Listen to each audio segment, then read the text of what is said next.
À la fin du 19e siècle, la Grande-Bretagne pense contrôler toute l'Afrique de l'Est. Mais un royaume refuse de plier. Son nom, le Bunyoro. Et sa résistance va donner du fil à retordre à l'Empire britannique. Le royaume du Bunyoro, situé dans l'actuel Ouganda, est l'un des plus anciens et des plus puissants royaumes d'Afrique de l'Est. Depuis des siècles, il contrôle des routes commerciales stratégiques et dispose d'une armée organisée. À sa tête, le roi Kabalega, un dirigeant déterminé, charismatique et farouchement opposé à la domination étrangère.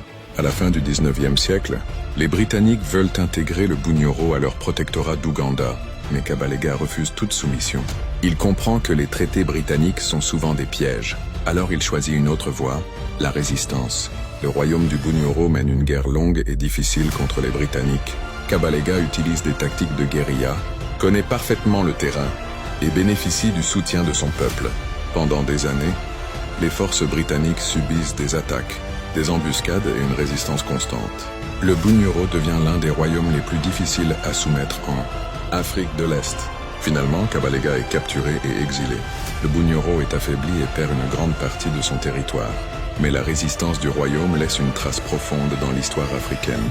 Le Bunyoro a prouvé que l'Afrique ne s'est jamais laissée coloniser sans combattre. Si tu veux découvrir d'autres royaumes africains qui ont défié les empires, abonne-toi